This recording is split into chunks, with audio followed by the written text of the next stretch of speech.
Okay, நாம் இப்போ இந்த வீடியோவில் எதை பற்றி பார்க்க போகிறோம் அப்படின்னா, இன்றைக்கி நடந்த பிசி எக்ஸாமுக்கான உளவியல் ஆன்சர் கீ தான் பார்க்க போகிறோம். ஃபஸ்ட்டு கொஸ்டின் பாருங்கள். முற்றுரிமை பயன்படுத்தி 9k² - 25 காரணிப்படுத்துகன்னு கேட்குறாங்க. இதுக்கு ஆன்சர் வந்து பார்த்திங்கன்னா 3k + 3k - 5. ஓகேவா? இது வந்து பார்த்திங்க அப்படின்னா ஏ தான் இதுக்கு வந்து ஆன்சர். அடுத்து ஒரு சங்கேத மொழியில் வந்து பார்த்திங்கன்னா ஃபேக்ட் அப்படின்றது IDFW என எழுதப்பட்டால் SWAN என்பது எவ்வாறு எழுதப்படும் அப்படின்னு கேட்டிருக்காங்க. இதுக்கு வந்து பார்த்திங்க அப்படின்னா VXDQ. ஓகேவா? 47க்கு வந்து ஏ தான் ஆன்சரு. 48க்கு பாருங்கள். 48க்கு வந்து பார்த்திங்கன்னா நகரம் ஏயிலிருந்து நகரம் பிக்கு செல்ல 4 வழித்தடங்கள் உள்ளன. நகரம் பியிலிருந்து நகரம் சிக்கு செல்ல 6 வழித்தடங்கள் உள்ளன. நகரம் ஏயிலிருந்து நகரம் சி செல்ல எத்தனை வழித்தடங்கள் இருக்க முடியும்னு கேட்குறாங்க. இதுக்கு வந்து ஏ 24. நான் என்ன பண்ணுறேன் அப்படின்னா, பின்னாடி ஆக்சுவலி இப்போ எனக்கு வந்து தெரிஞ்சது மட்டும்தான் நான் உங்களுக்கு இதில் கீயாக சொல்கிறேன். நான் பின்னாடி உங்களுக்கு இது எப்படி வந்தது அப்படின்ற டெஃபினேஷன் வந்து பார்த்திங்கன்னா உங்களுக்கு நான் நம்ம பேப்பரில் எழுதி கரெக்டாக உங்களுக்கு சென்ட் பண்ணுறேன். இப்போதைக்கு நம்ம இந்த எக்ஸாமை முடிச்சுட்டு வந்ததுக்கப்புறம் ஓகேவா, பசங்கக்கிட்ட கேட்டது நம்ம கொஷின் பேப்பரை வாங்கி பார்த்ததில் எது கரெக்டு அப்படின்றதான் சொல்கிறோம். அடுத்து பாருங்கள். ஓகே, 49வது கொஸ்டின் பாருங்கள். இளைஞர்களிடையே அமைதியின்மைக்கு கல்வி நிறுவனங்கள் காரணமா? விவாதம். ஆம், கல்வி நிறுவனங்கள் ஒழுக்கம் இல்லை. இல்லை, கல்வி நிறுவனங்களில் ஒழுக்க பிரச்சனை இல்லை. இளைஞர்களிடையே அமைதியின்மைக்கு கல்வி நிறுவனங்கள் காரணமான்னு கேட்குறாங்க. விவாதம். ஆம், கல்வி நிறுவனங்களில் ஒழுக்கம் இல்லை அப்படின்னு சொல்கிறாங்க. இல்லை, கல்வி நிறுவனங்களில் ஒழுக்க பிரச்சனை இல்லை அப்படின்னு சொல்கிறாங்க. அப்போ இது பாருங்கள், வாதம் 1 மற்றும் வாதம் 2 வலுவானது. வாதம் 1 மட்டும் வலுவானது, வாதம் 2 மட்டும் வலுவானது. ஓகேவா? இப்போ ரெண்டுமே வலுவானது அல்ல அப்படின்றத என்னுடைய கருத்து இந்த கொஷினை பொறுத்த வரைக்கும். நன்றி அறிதல், பொறையுடைமை, இன்னாச்சொல். ஓகேவா? இது ஆசாரக்கோவை. இதில் நன்றி அறிதல் என்பதன் பொருள் வந்து பார்த்தீங்க அப்படின்னா, நன்றி அறிதல் அப்படின்னா இதுக்கு என்ன பொருள் அப்படின்றதான் கேட்குறாங்க. செய் நன்றி அறிதல். ஓகேவா? ஓகேவா? நன்றி அறிதல் அப்படின்னா செய் நன்றி அறிதல். பிற செய்யறத வந்து பார்த்தீங்கன்னா மறக்காமல் இருக்கிறது செய் நன்றி அறிதல். அப்போ நன்றி அறிதல் அப்படின்னா இதுக்கு செய் நன்றி அறிதல் தான் கரெக்டு.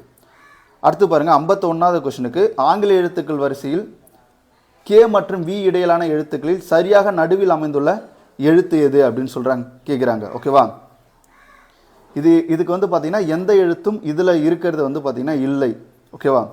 இப்போது K, L, M, N, O, P, Q, R, S, T, U, V, W, X, Y, Z. ஓகேவா? இப்போ சென்ட்ரல் இருக்க எழுத்து எதுவுமே இது வராது பாருங்கள். அப்போ எந்த எழுத்துமே இல்லை. அடுத்து பாருங்கள். 52வது கொஷினு. 52வது கொஷின் வந்து சிறுவர்கள் வரிசையில் கோபி இடமிருந்து 7வது இடத்துலையும் வெங்கட் வலமிருந்து 12வது இடத்துலையும் அவர்கள் தங்கள் இடங்களை மாற்றிக்கொண்டால் கோபி இடமிருந்து 22வது இடத்தில் வருவார். ஓகேவா? வரிசையில் மொத்தம் எத்தனை சிறுவர்கள் உள்ளன அப்படின்னு சொல்லிட்டு கேட்குறாங்க. ஓகேவா? இதுக்கு வந்து பார்த்தீங்க அப்படின்னா 52வது கொஷினை பொறுத்த வரைக்கும் டி 33. இது நான் அதாவது பசங்க சொன்னதை வச்சு நான் இந்த கொஷின் சொல்கிறேன். அடுத்து பாருங்கள். 53வது கொஷினுக்கு பின்வரும் எழுத்துக்களில் வலப்புறத்தில் இருந்து 17வது எழுத்தின் வலப்புறத்தில் 8வது எழுத்து எதுன்னு கேட்குறாங்க. ஓகேவா? அப்போ இது அப்படியே நம்ம கால்குலேட் பண்ணிட்டு வந்தோம் அப்படின்னா கரெக்டாக ஆர் அப்படின்றது தான் இதுக்கு வந்து ஆன்சராக வரும். அடுத்து பாருங்கள். 54வது கொஷினு. இந்த கொஷினுக்கு வந்து பார்த்திங்கன்னா 13:1. 55வது கொஸ்டின் பாருங்கள். குளித்தல் என்ற சொல்லுக்கு பொருள் என்ன அப்படின்னு பார்த்தீங்கன்னா, குளித்தல் அப்படின்னா குளிர வைத்தல் அப்படின்றது தான் பொருள். உடம்பினை தூய்மை செய்தல் கிடையாது. நம்ம 9th புக்கில் இது இருக்கும். ஓகேவா? குளித்தல் அப்படின்னா குளிர வைத்தல். நம்ம பாடியை வந்து ஹீட்டை வந்து என்ன ரிலீஸ் பண்ணுறோம், அதுதான் இங்கே சொல்லியிருப்பாங்க. 9th தமிழ் புக்கில் இருக்குது.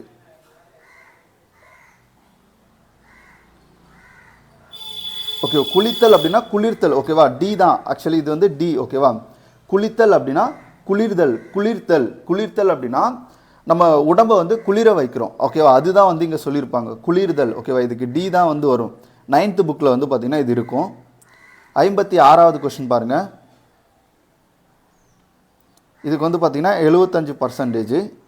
57வது கொஸ்டினுக்கு பாருங்கள். 2³ 3³ ஓகேவா? 72 அடுக்கு குறியீடு.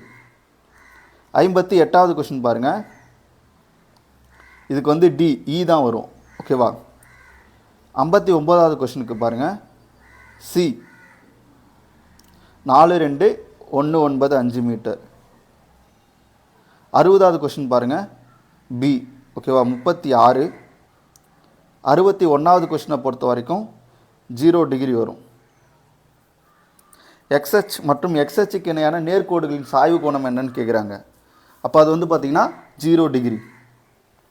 62வது கொஸ்டின் பாருங்கள். பாலில் கால்சியம் இருப்பதால் அது வெண்மையாக உள்ளது. அரிசியும் வெண்மையானது, எனவே அரிசியிலும் கால்சியம் உள்ளது. இது ரெண்டுமே தவறுங்க.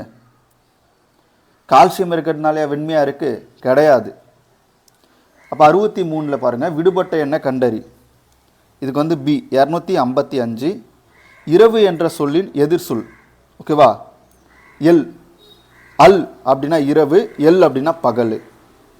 65வது கொஸ்டின் பாருங்கள். இதுக்கு வந்து பார்த்தீங்க அப்படின்னா 3310. 66வது கொஸ்டின் பாருங்கள். கீழ்கண்ட இணைச்சொற்களுக்கு ஏற்ப தொடர்புடைய இலக்கண சொல்லை கண்டறி. கார் அப்படின்னா பெட்ரோல், தொலைக்காட்சி அப்படின்னா மின்சாரம் சொல்லலாம். பெட்ரோல் போட்டால் கார் இயங்கும், மின்சாரம் இருந்தால் தான் தொலைக்காட்சி இயங்கும். இந்த இதை வச்சு தான் நம்ம கண்டுபிடிக்கணும். 67வது கொஸ்டின் பாருங்கள். டி. கம்பி, மரம், கட்டுமான பொருட்கள் சரியாக எது பொருந்திருக்குன்னு கேட்குறாங்க. மெய்யுணர்வு அப்படின்னா ஆங்கிலத்தில் நாலேஜ் ஆஃப் ரியாலிட்டி அப்படின்னு சொல்லுவாங்க. 69 வந்து பார்த்திங்க அப்படின்னா எக்ஸின் 30% என்பது 150 எனில் எக்ஸினுடைய மதிப்பு என்ன அப்படின்னு சொல்லிட்டு கேட்குறாங்க.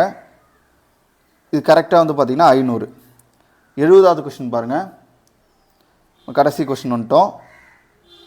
இதுக்கு வந்து பி. சேவல் கூவும் சத்தம் கேட்டு கயல் கண் விழித்தாள். இதுதான் வந்து பார்த்திங்க அப்படின்னா இதில் கொடுத்துருக்கிறதுல மரபு பிழையை நீக்கி எழுதுறதுல கரெக்டானது. ஓகேவா, ஓகே, இது பார்த்துக்கோங்க.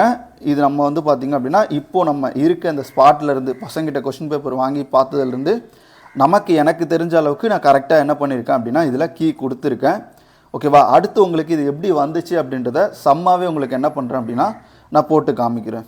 ஓகேவா, ஓகே பாருங்கள்.